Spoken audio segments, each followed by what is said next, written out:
people call him the father of Indian outsourcing industry in Philippines. He came here 11 years ago. His name is Pushkar Misra. And yeah, at the time, the idea of an Indian organization coming to Philippines seemed a bit outrageous. Because at the time, India was, Philippines and India, they were competing, even though now they work together well. And Pushkar has certainly been a big promoter of the industry in Philippines for many years, and India as well. Yeah, so his organization acquired a group called C-Cubed, which was one of the first organizations in Philippines, outsourcing services organizations in Philippines, and then acquired another organization, and over the time has grown to quite a substantial organization. So, I'll please welcome Pushkar Misra, the CEO of Hinduja Global Solutions, to the stage, and an award-winning company, I must say. Thank you, Richard. Prabhakar mentioned when he started his presentation that he had spoken to Richard about what should be the topic for his presentation. And that Richard told him that you can talk whatever you are most passionate about. So as it turns out, I think that Prabhakar and I share the same passion, so which you will see in the presentation, which is the trends in the BPO industry. And again, I say the word BPO industry with a tone of caution, because we are no longer the BPO industry. We belong to the industry of our client. So if you're servicing banking, then you are in the banking industry. If you are in the telecom space, then you are in that industry. When I first came here, BPO was a very, very peaceful industry, although the growth was very brisk. I used to call it the 15, 10, 5 industry. Charge $15 an hour, have a cost of $10 an hour, thereby make a profit of 5, and be at the golf course at 5 a.m. Now that 15 has gone down, the 10 has gone up, and golf has become handicapped. We are at a stage now where we have to relook at the entire paradigm to see what's happening in the industry. So we have put together for you a presentation which hopefully brings out the flavor of what we are looking at when we look at the next, not only 5 years, I would say in the next couple of years, the trends. And I'm actually so grateful to the speakers before me who have actually already broached the topic and talked about certain things which are impacting the industry. So can we have the next slide, please? So this is what used to be earlier. People used to pick up the phone, call, and solve the problem. And now, this is what's happening. And all this has happened in a matter of few years. I mean, the old order has been there for a long time, but the transformation from the old to the new has been very quick.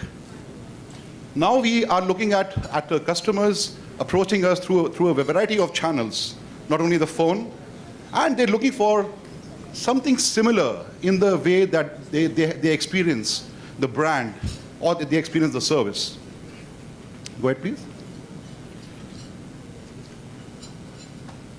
This is introducing the topic of SMAC, which so some of you have seen before, but this is what it's all about.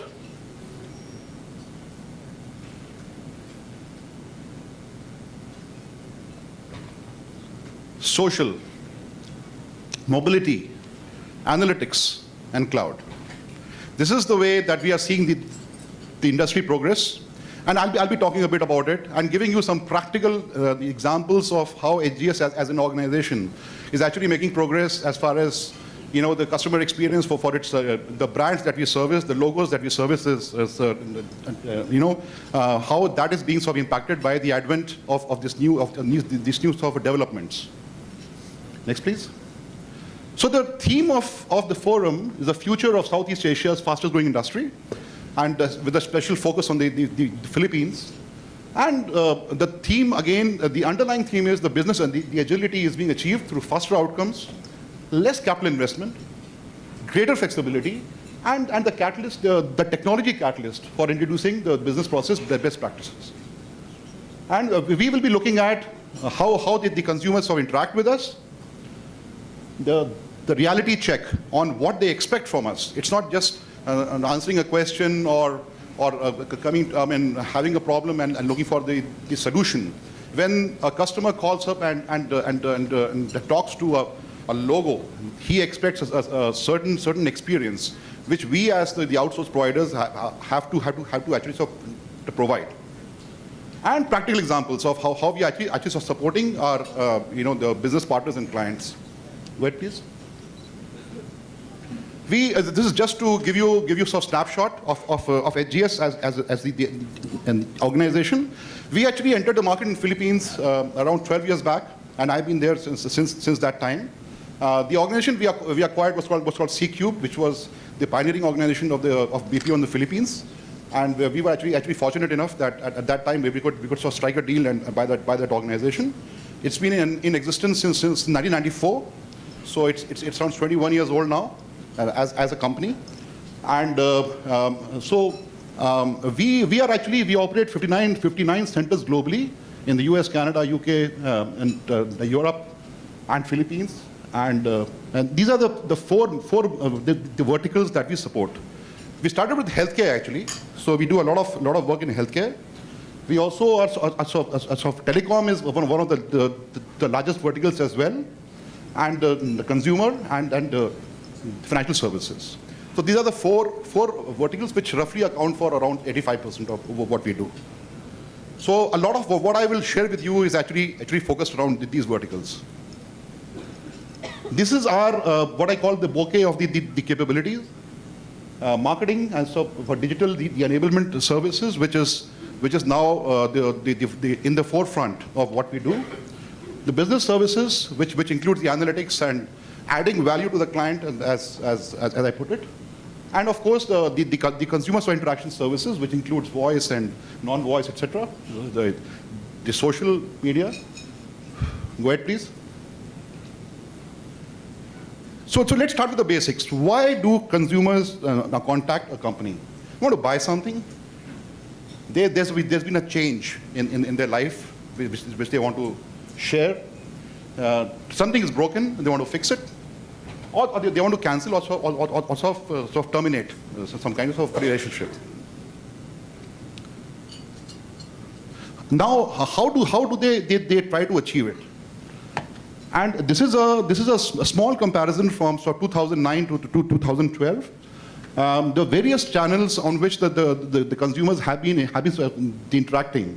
As you can see, phone has remained the same. Phone has not gone down. But look at the blues on the other lines. All the other channels have gone up. So it's not that people have so far, not been using the phone to contact the brands. But increasingly, the use of social media and non-voice channels has increased. Next slide, please. And this is what it's going to look like in the future. This slide is a little sort of cluttered, so we have another slide which explains it. Now is the time when the percentage of interactions on the phone is going to go down. And that again brings me back to the point which was shared by Prabhakar, that this actually doesn't mean that the usage or the headcount for the BPO industry is going to be affected, because the overall size is increasing. So even if it drops, it's going to be a significant number. But more importantly, the same people who are experienced in the industry will graduate on to doing more value-added work. So this has been the trend we have seen in the US as well, and this is what's going to happen in Philippines and in the other markets like India. And as you can see, the self-service is going to increase from 20 to 30%, and the social media is going to increase to around 28%. And the remaining 20% will be accounted by text, chat, the outbound, and alerts. It has been seen that people or the customers who never had a problem with a brand are less loyal than people who had a problem and got it solved. So this has been proven, and the probability of them making the additional purchase increases from 78% to 89%. And so what is it that we can do as good business partners to those brands to improve the probability that their customers become the customers for life? We have seen that increasingly the customers now try to find a solution online before they call. They are online when they make a call, and most frequently that the customers will not call. If a person has a problem, they may not call, but they may go online and post about the brand, and I'm having a problem, and thereby sort of spreading the message across. Next slide, please. So keeping this in mind, we try to make a video on what we are doing for some of our brands, some of our clients, and in what way we are actually helping that virtual customer. Could you have the video, please? Once upon a time called now is our modern client, Shopee. Shopee is connected, loves to shop online, and values online reviews. Can Shopee be your customer? With the help of Clicky, yes. Let's see how. Clicky represents the HGS people, platforms, and technology that guides Shopee along the customer journey.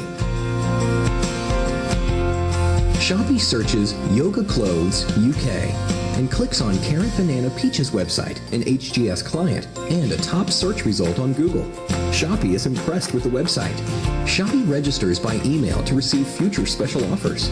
Shopee recognizes a previous yoga instructor's picture on the site's members section, giving the brand more credibility. However, Shopee has an appointment and leaves the site, intending to return to it later. Later, while in a taxi, Shopee finds an email from Carrot Banana Peach offering a discount on apparel. Shopee checks a news website and is surprised to see a pop-up banner advertising Carrot Banana Peach. Even on Facebook, Shopee finds a sponsored post from the brand. As Shopee browses online, integrated self-help tools and process steps guide Shopee to complete the transaction without any agent involvement. After clicking on the Add to Cart button, Clicky guides Shopee to ensure the purchase is completed. Shopee likes the proactive pop-up offer to help. What Shopee doesn't realize is that Automation and advanced analytics are used behind the scenes to push accurate responses, often without a live agent. Relevant, product-specific offers are made to Shopee to encourage an immediate purchase and close the sale. Later, Shopee chooses Click to Chat to clarify some questions regarding delivery. An agent responds promptly. If Shopee still wants to speak with someone, a fashion consultant is available over video chat to answer questions and advise on clothing fit. Shopee connects the webcam to start a two-way video. Phone support is also available. A click-to-call option ensures that during high call volume periods, Shopee doesn't have to wait on hold. After completing the purchase, Shopee is enticed with several cross-sell options. To encourage Shopee to repurchase from the brand, Clicky sends an email-based discount coupon based on analysis of newness, frequency, and monetary aspects of the purchase. Clicky engages Shopee via newsletters, blogs, and news updates on social media. Shopee posts a tweet, loving the new yoga clothes from Carrot Banana Peach. The HGS Interactions Command Center is always watching social media on behalf of Carrot Banana Peach. Team members are quick to respond to tweets, clicks, posts, etc. Directly engaging with consumers for positive and negative comments, driving revenue, and brand advocacy. Throughout this process, Clicky and Shopee's interaction data is preserved for future marketing, promotions, and loyalty campaigns. Periodically, business insight is captured and provided to Carrot Banana Peach business leaders to drive marketing campaigns, new products, and services. Shopee also downloads the Carrot Banana Peach mobile app, which educates and inspires yoga enthusiasts. With the right interaction and transaction solutions, the consumer lifecycle on digital media is swift, smooth, convenient, hassle-free, and full of perks, which creates customer delight. This is how HGS can help you in optimizing the consumer journey, unifying the customer experience, and increasing competitive advantage. HGS is committed to helping our clients be more competitive by driving revenue and improving profitability while creating loyal customers throughout the customer journey. Visit our website to learn more. Okay, so that's a brief sort of snapshot of what's actually happening, and in the next few slides I'll be sharing some live examples as well of what we are doing. But let's look at what the video was all about. It's basically sort of transforming the old channels, the conventional channels of when you had a portal which actually had the products online. But there was no push, there was no strategy behind how to actually market those products. So there was no traction if you go online, that how the customer can be actually navigated and pushed to the products that he or she likes to buy. This has been transformed into something which is where the customer experience is consistent, whether it's online, whether it's through self-help, or it's through a chat media or in the social. And with this integrated with the SEO or the search engine, the optimization, this has actually been proved to be highly successful in driving sort of the consumer behavior, and at the same time providing the insight to the brand or to the logo, that what is it that the people are looking for. Not just to buy, but it could be customer service as well. But what is it that people are looking for when they approach the brand? Next, please. And these are the four main factors that it should be sort of easy to find, it should be sort of easy to contact, and monitoring of the sales with proactive chat, and engaging customers. So that's what the strategy is behind the video which you saw. And this has been the effort. This has been the kind of the endeavor that we've had. That taking a learning from what we learned on the phone, how can we replicate that experience, whether it comes to online or it comes to self-help or the other channels? Next one, please. And it's not just about hits. I mean, there was a time when the websites were being launched, and it was a time of the .com boom, etc., where what they measured was hits. Now the conversion of hits into sort of top line is being looked into, which we find that there happens to be a straight course of relation between hits and revenue. So the more hits you get, and again keep in mind that these are not the conventional hits. These are from multiple channels. The people are being the conventional hits are the ones which went straight to the portal that they're looking for. Now people are being moved from various channels onto the company's portal, and that is actually so resulting in the incremental revenue. Next one, please. And so analytics. So which brings me to, we spoke a bit about the social media part of it and the mobility, and the analytics. What goes behind the scenes? The business intelligence, the intelligence which tells us what are the core drivers, what is the customer sentiment analysis, and combined with what people are saying on the social media, that gives us the picture of what is it that the customers are looking for. And with that, we actually sort of design a strategy which revolves around the self-help and the social CRM and the optimization of the IVR. So IVR is something which used to be big earlier. Now, in terms of the voice, the piece of the pie, that is sort of seen to be shrinking, and so the optimization for the IVR is one of the important things that we're looking at. Next one, please. So speech analytics, which is a very important part of because in the quality monitoring you can only look at a small sample size, whereas through analytics you can actually see what the bigger picture. and which can be transformed into the way that you train your people. So that again becomes important. It's not just for the sake of value add to the customer. It's actually both ways. That how do you train your people better to service the customer, and how do you provide a more value add the feedback to the client. Next one, please. So this is something that is being focused on in a big way, transforming the performance of the agents or the people on the phone, and driving operational efficiency, and creating a whole the ecosystem of rewards and recognitions, etc., which makes the place at work a much better place to work in.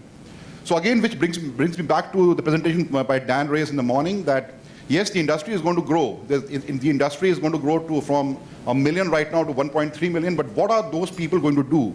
They are not going to be doing the same work that the 1 million people have been doing so far.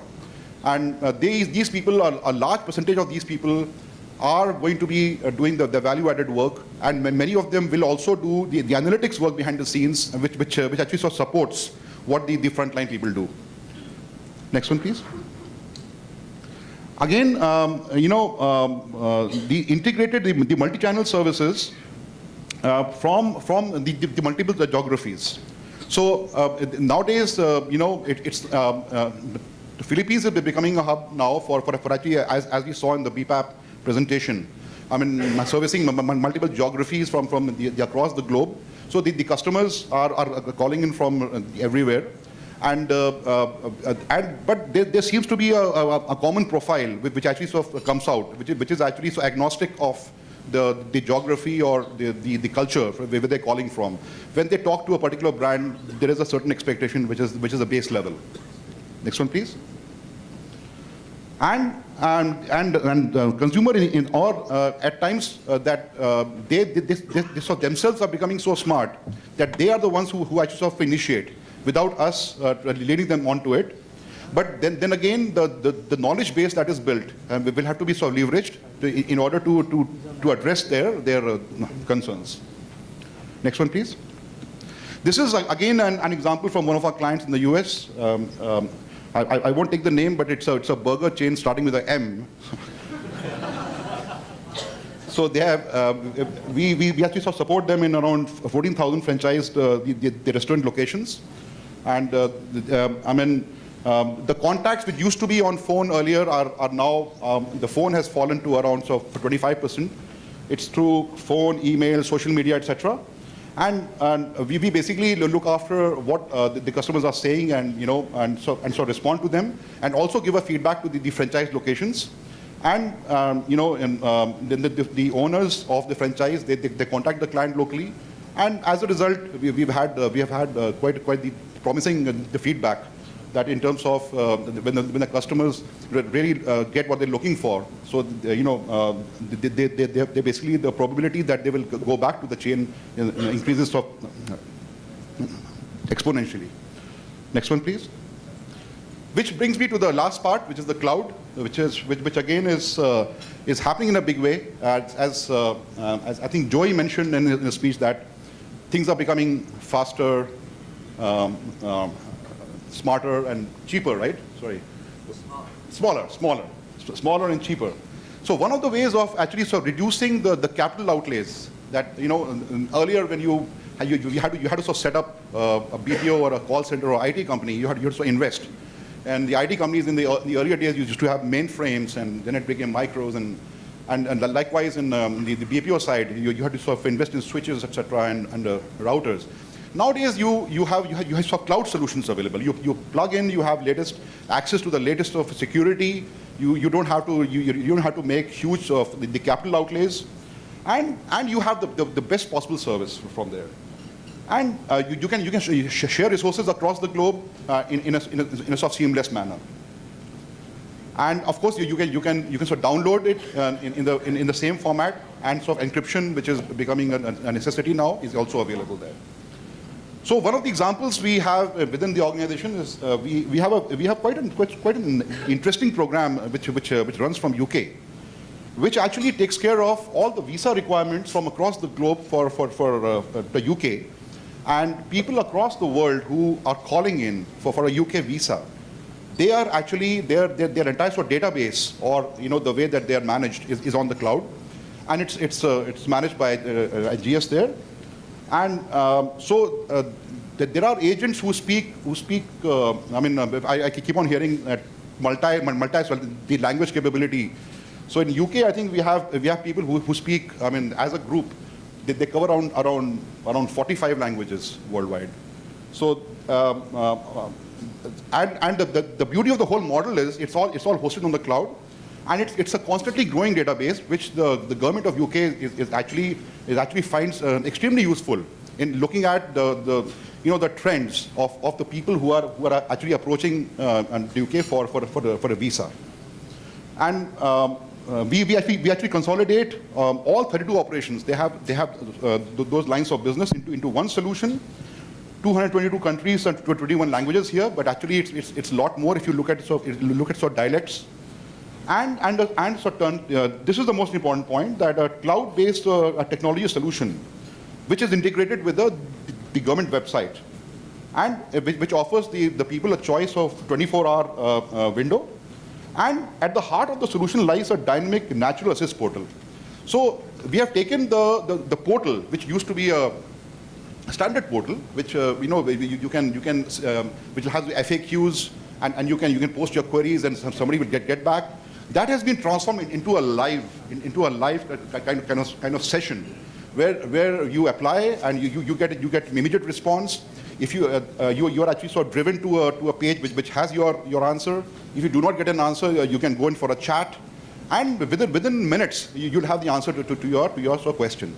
And the questions are pretty standard. Yeah, do I need a visa? What type of visa do I need? And how do I get it? Where do I apply? Etc. etc. So that whole process has been hosted on the cloud and made absolutely seamless. And this is how it works. And of course, this is a snapshot of the top countries which apply for the UK visa there. And these are the various aspects. In the center of the cloud, then you have the self-service, you have the FAQs, live chat, the knowledge base, and social media. So it's all integrated into one offering. So that's the flavor. These are certain sort of screenshots that you will see. If you sort of navigate it, it's available publicly. You're most welcome to go and check it out. The entire website and portal and the service is powered by IGS. Again, this is some example of the frequency of usage. 33,000 people access the portal in a week, and then 4,000 of those, just 4,000 of those go to the voice channel. So 1,000 use chat, 8,000 submit emails, and 1,000 tell us that they had their questions answered through the FAQs, etc. So that's the way that the landscape is moving. And that's the way that we feel that we as service providers or business partners, as I like to call, can actually add value to the whole process. And that's how Philippines also, as a geography, can do extremely well, because people here are extremely sort of tech savvy, and they're up to date with the gadgets and the multimedia. So that has to be harnessed. That has to be harnessed and put to good use. And the days of putting the butts in seats are gone. We are now looking at a scenario where we really have to implement value-add solutions and see what the customers are looking for, and move in that kind of the way that can make it easier for the customer to interact with the brand through a variety of channels. So this is what it boils down to, that the consumer expectations, easy to do business, the relevant offers. So again, sales is not a word anymore. It's all about relevant offers, and be available. So availability, am I available for 24 hours or not? And correct information first time. And education available when needed and desired, online on I'm gone. So it's again, some of the speakers before me said, do you think that will happen in 5 years or 2 years? I think it's happening now. It's happening now, and the sooner we actually acknowledge or realize that this wave is on us, the better for all of us. And I'm happy to see that the acknowledgement is there now, and we are and most of the players in the industry are beginning to sort of stand up and sort of acknowledge that this is the way that the consumer, the profile is changing. That's the way that the customers want to interact with us, and therefore that is the way we have to transform our own agents, our own employees in sort of interacting with them. Which brings me to the summary of what we sort of stand for. A unified channel strategy, the business point of view. So the customer interactions will increase. There's absolutely no doubt about it. That the customer interactions will increase. The customers will sort of reach out to the organization or the logo or the brand. But the way they do it is changing. The way they do it and through the channels is changing. And therefore, the person who services that, regardless of the channel that is used, will have to be savvy. Will have to be running the same race as the customer. And at the end of the day, that's what results in sort of revenue and the optimization of the customer experience, and the availability, the ease of doing business. So all the criteria which I mentioned earlier, that can be met if it's just the fact that we are aware of it and we have the right sort of strategy in that way. So that's what I wanted to share. And so a unified strategy around SMAC. And it could be more in the future. It could be, innovation is actually boundaryless. We are looking at some more for developments that are coming very soon. But that's the way that we feel the industry is moving, and we are trying to move along with that. So thank you very much. And Very good. Thank you, Pushkar. Thank you very